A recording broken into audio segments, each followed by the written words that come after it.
Trinidad and Tobago is in the news again. Have a look, have a listen, and join us in the comment section. Like, share, and subscribe, and we'd see you on the next one.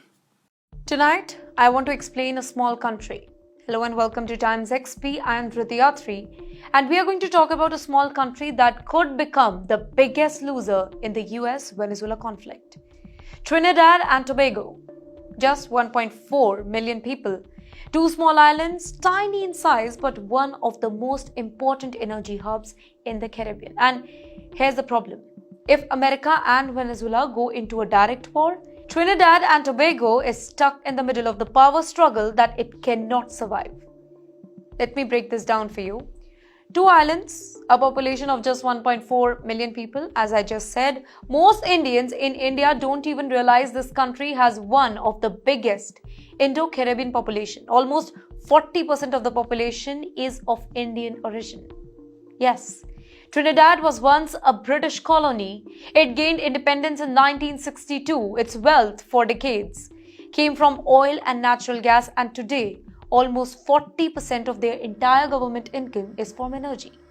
This is not a tourist island, by the way, it's an energy island. Trinidad and Tobago's economy lives on gas. Not tourism, not tech, gas. The country's LNG sector is one of the largest suppliers in the entire Western Hemisphere. 40% of all government revenue comes from energy. Now, if that steam gets disrupted, the country collapses financially. And where is some of the gas coming from? The Dragon gas field inside Venezuela's maritime zone. Trinidad needs access to that gas for future production in 2024.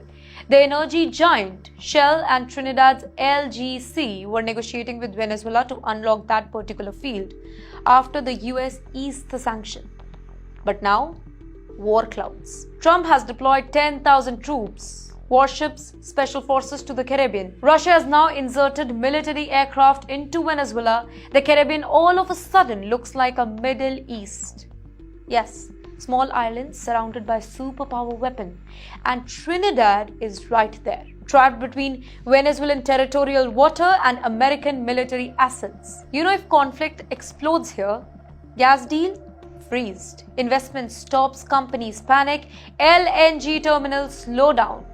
This means that Trinidad will lose billions of dollars in the next 5 years. Not millions, billions, because energy investors hate war zones. This also hits their own people. Trinidad already has young unemployment rate that is nearly 9%.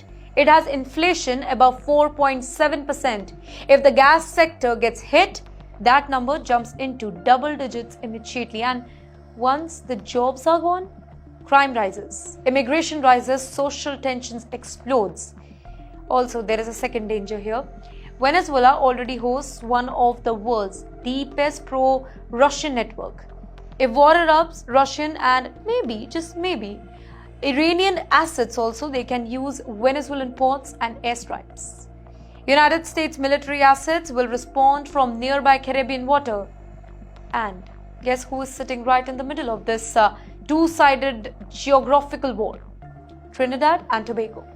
This island could become the parking lot between the two militaries. Scared investors leave, tourists die, ports get militarized, sea routes get blocked. This is not fantasy. This is exactly what happened to Lebanon in 1980s. It got crushed between Syria, Israel and the US's interest. A small nation becomes the battlefield of giants. So yes, the headline says US-Venezuela tension, but the real economic body bag could be carried out by Trinidad and Tobago. A country that did nothing wrong, a country that simply wanted to sell gas, and now the gas is surrounded by warships. The question nobody in the mainstream media is asking is very, very simple. When superpowers fight for oil and gas, what happens to the little countries who are sitting on the top of that energy? Tonight, Trinidad and Tobago is learning the answer the hard way.